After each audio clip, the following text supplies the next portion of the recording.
네, 오늘은 사도행전 25장 말씀인데 벨릭스가 총독으로 있다가 결국 이제 역사적으로 보면 그는 뇌물 사건에 연루된 것이 발각되어서 결국 경질돼서 본국으로 로마로 돌아간 것으로 그렇게 나타나 있습니다. 52년에서 60년 역사적으로 52년에서 60년경에 벨릭스는 유대의 총독으로 오게 됩니다. 유대 총독부는 가이사랴에 있습니다. 가이사 황제를 위해서 조성된 신도시, 항구도시예요. 지금으로 한다면은 우리나라로 이렇게 그냥 빗대서 얘기한다면 그냥 예루살렘이 만일 서울이라고 한다면 지금 인천 쪽, 인천 같은 그런 도시라고 생각하면 되겠습니다.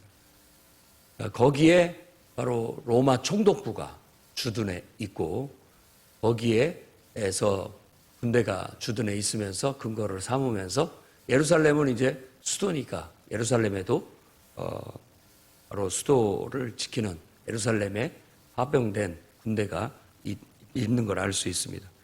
천부장 루시오 이런 사람이 바로 예루살렘에 파병된 군대의 수장이었는데 그를 통해서 극적으로 이 바울을 유대인들이 막 찢어 죽이려고 하는 바울을 구해내서 결국 가이사랴로 압송을 하게 됐죠.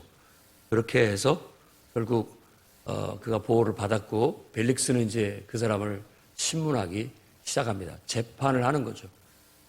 벨릭스라는 이 인물이 오랫동안 유대에 와서 예루살렘에서 일어나는 일들을 다 지켜보고 또 이스라엘이라는 나라의 종교적 풍습을 잘 알고 있기 때문에 지금 어떻게 돌아가고 있는지도 잘 알고 있습니다. 그리고 바울이 무죄라는 것도 특별히 나쁜 짓을 한 일이 없다라는 거 그건 너무나도 잘 알고 있었어요. 그렇지만 유대인들이 그를 죽이려고 하고 그렇기 때문에 유대인들의 환심을 사기 위해서 그는 바울을 그냥 붙잡아 두고 있었고 그리고 또 바울이 죄가 없다라는 걸 알기 때문에 종종 찾아와 가지고 그의 강연도 듣고 했습니다. 그러다 보니까 그가 딱 예수를 믿을 뻔도 했던 그런 경험도 있었죠. 그렇지만 그 죄악된 자기의 삶을 버리지 못하고 결국은 거부하게 되고 그래서 뇌물을 바라고 2년여 동안을 이것도 아니고 저것도 아니게 바울을 구류하면서 재판을 질질 끌면서 나가게 된 거예요. 아마 세상 재판도 대부분 그럴 겁니다. 그냥 좀 질질 끄는 쉽게 우리가 생각하는 것처럼 빨리 판결이 나서 정의가 바로잡히면 좋겠지만 한번 재판이 열리려면 막 6개월 또 그 다음에 또 다른 문제로 또 연기되면 또 6개월 하면 금세 몇 년 지나가 버리고 맙니다. 지루한 싸움이 재판이에요. 우리같이 이렇게 쉽게 풀리는 문제가 아닙니다. 법이라는 것을 통해서 해결하는 것이 쉬운 문제가 아닙니다. 오랜 기간을 투쟁을 해야 되고 싸워야 되고 또 우리 생각같이 그렇게 재판이 그렇게 쉽게 돌아가지 않고 또 어떤 면에서는 우리 입장에서 보면 공정하지 않은 것 같이 보여지고 그렇게 되는 것 같습니다. 이 벨릭스는 부인이 한 3명 정도 있었다고 해요. 그리고 성경에서 나오는 이 드루실라라고 하는 부인은 유대인입니다. 유대인 중에 왕족 중에 한 여인을 자기 부인으로 삼아서 지금 그의 아내 유대인 아내 드루실라를 데리고 와서 바울의 강론을 듣곤 했었다라고 그렇게 말하고 있습니다. 그의 가장 큰 지금 이 사도행전에서의 모습은 뭐냐면 이것도 아니고 저것도 아니고 바쁜 바울을 붙잡고 2년여 동안을 아무 판결도 내지 않고 지지부지 있었다는 거예요. 결국 하나님은 그를 본국으로 소환하게 하고 새로운 총독 베스도를 부임시키게 되는 겁니다. 그래서 총독이 부임을 하면 어떤 일을 하는지에 대한 자세한 역사적 얘기가 나와 있습니다. 부임을 하게 되면 이제 가이사랴 총독부로 오게 되죠. 그러면은 그가 그 지역을 잘 총독으로서 역할을 하기 위해서 예루살렘의 유력자들, 높은 사람들, 지도층들이죠. 지도층들을 방문해서 인사를 드리는 거예요. 다 방문을 해서 대제사장도 만나고 유대인들 중에서도 지도층에 있는 사람들을 다 만나서 이제 인사를 드릴 때 그 사람들이 바울 얘기를 하는 겁니다. 바울을 제발 예루살렘으로 좀 데려와라. 그 놈은 우리 유대인들이 아주 미워하는 자고 죽일 놈이다. 그를 예루살렘에 데려와서 한번 재판을 하도록 했으면 좋겠다. 요구를 하죠. 사실상 베스토가 그럴 것이 아니라 예루살렘으로 데리고 올 것이 아니라 나랑 같이 가이사랴로 가자. 가서 재판을 하자. 그렇게 얘기를 함으로써 그게 무마가 됐죠. 항상 유대인들은 예루살렘으로 데려와서 오는 길에 매복했다 죽이자 하는 것이 계획이었어요. 죽일 길이 없으니까. 그런 유대인들의 음모를 바울은 잘 알고 있기 때문에 예루살렘으로 가려고 하지 않습니다. 로마 총독부 가까이 있으면 거기에 보호를 받고 있고 또 가이사랴에는 헬라인들이 대부분 많이 살고 있기 때문에 자기가 거기에 있는 게 더 훨씬 안전하다는 걸 잘 알고 있었던 것이죠.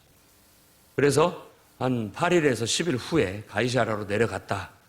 거기에서 이제 재판이 일어나게 됐는데 유대인들은 그 바울을 고소하긴 하는데 자기가 생각할 때 자기가 생각하는 죄라든지 잘못된 일은 하나 한 것이 없는 거예요.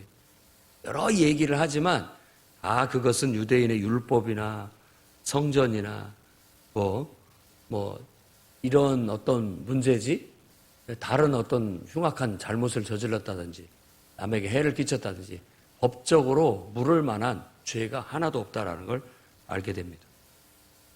바울의 변호도 마찬가지죠. 내가 율법에 있어서나 성전에 있어서나 가이사 로마 황제에게 있어서나 죄를 범한 적이 없다. 단호하게 얘기합니다.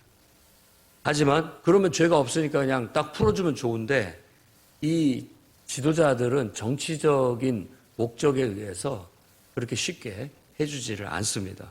왜냐하면 유대인들의 이 유력한 지도층들이 그걸 요구하기 때문에 놔주게 되면 그들의 미움을 받게 되면 자기가 총독으로서의 역할을 하기가 상당히 어려웠기 때문에 바로 그런 결정을 내리게 되는 거죠. 그런 결정을 우리가 정치적인 결정이라고 하는 겁니다. 딱 합리적이고 논리적으로 해야 되는데도 불구하고 정치적인 이해득실이 거기에 끼게 되면 쭉 정치적인 목적에 의해서 영향을 받아 결정을 내려버리고 마는 그런 한계 이런 것들을 세상이 돌아가는 어떤 그런 면들을 이 속에서 읽어낼 수가 있게 됩니다. 그러다 보니까 자꾸만 이 유대인들은 여기서 재판할 일이 아니라 예루살렘으로 데려가서 하자 자꾸 요구하니까 아마 그런 일들을 당하지 않기 위해서 바울은 내가 가이사에게 상소하겠다. 여기서 재판은 더 이상 받을 수 없다. 나는 그러니까 로마 제국의 수도에 가서 황제의 재판을 받겠다 하고 가이사에게 상소하겠다라고 선포를 하게 됩니다. 로마 시민권자였기 때문에 그런 권리가 있어서 베스토도 어떻게 할 수가 없었죠. 그러면 그렇게 하라라고 결정을 내리게 됐습니다. 그리고 난 다음에 아그리빠 왕과 그의 부인, 사실 부인이지만 누이예요. 누이. 버니게라고 나오는 그 여인이 그렇습니다.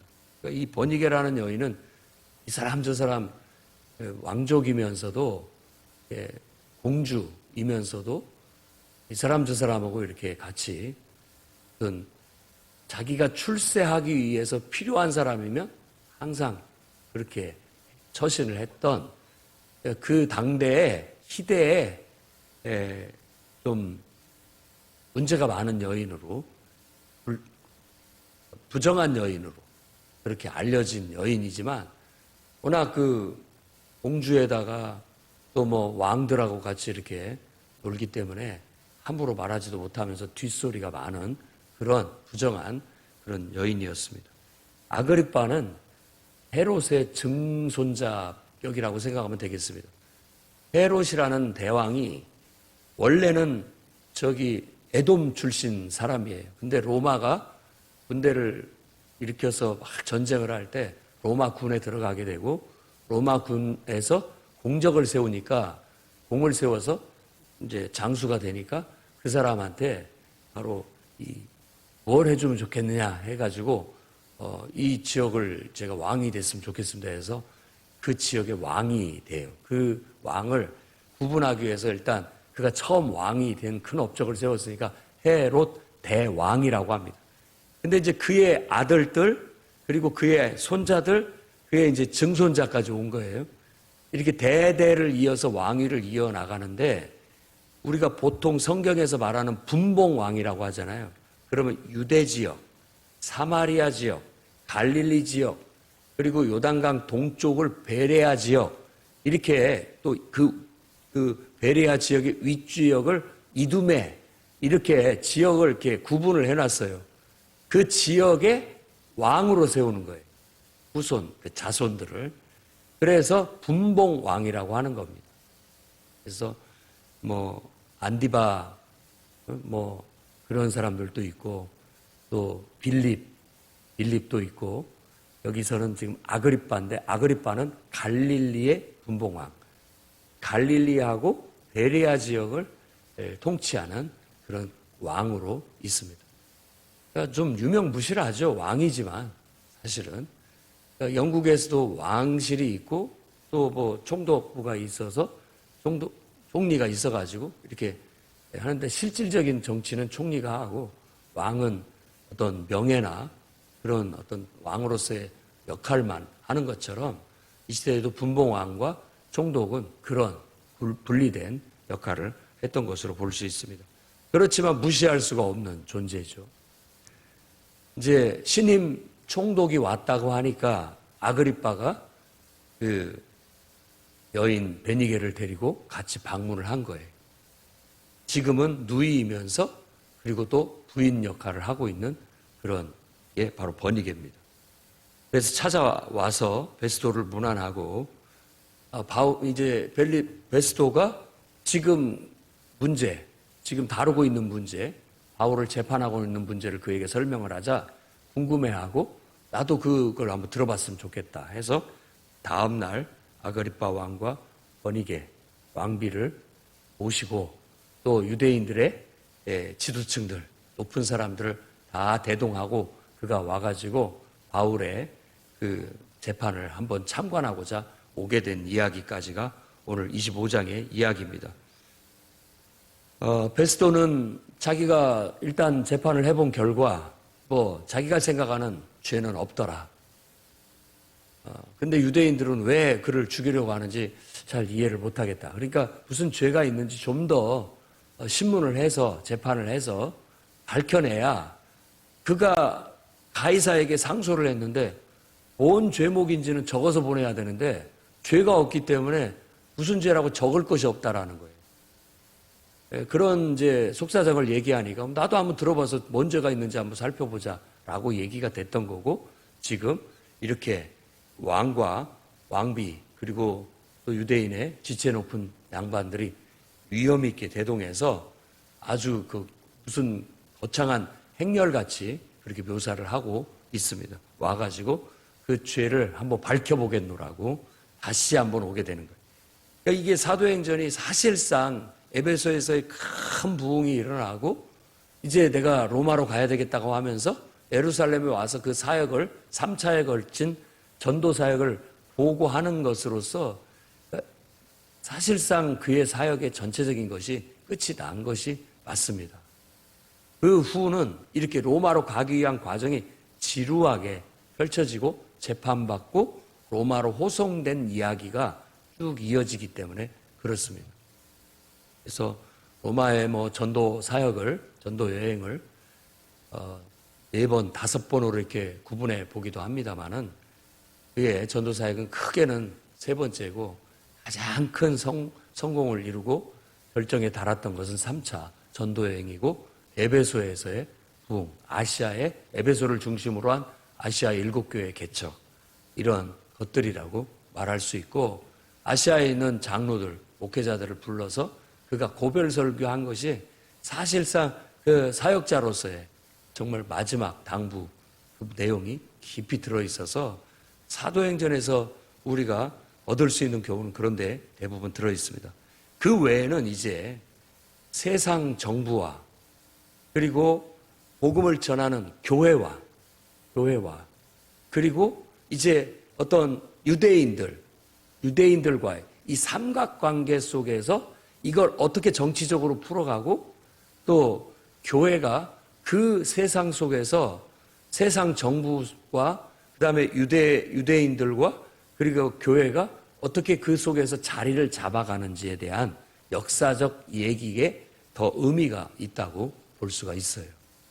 그래서 국가나 정부가 어떤 종교적 이제 어떤 기독교라는 신앙을 가진 예수를 그리스도라고 믿는 신앙을 가진 존재에 대해서 인식을 하고 그들이 어떻게 이제 법적으로나 사회적으로나 정치적으로나 대우를 받고 있고 인정을 받고 있고 자리를 잡아가고 있는지를 바울이라는 한 사람의 경험을 통해서 역사적으로 우리에게 보여주고 있다고 볼 수가 있습니다.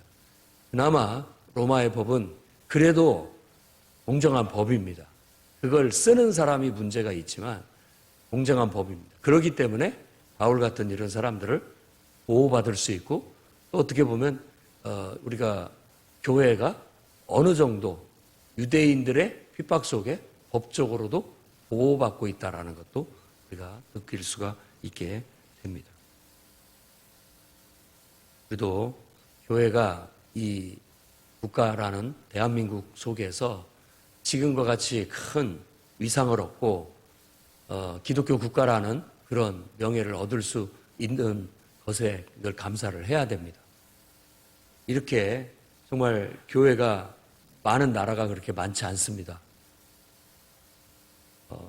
최초에 정말 선교사들이 와서 200여 년 전에 이 땅에 복음을 전하기 위해서 후진장에 애를 쓰고 지금 바울이 고생한 것처럼 많은 고생을 하고 이 땅에 복음의 씨를 뿌렸고 교회가 그때는 아주 미미한 존재였지만 지금은 교회의 위상이 높아져서 어디를 가도 교회가 있고 예배를 드릴 수 있고 기도할 수 있는 그런 나라가 됐습니다.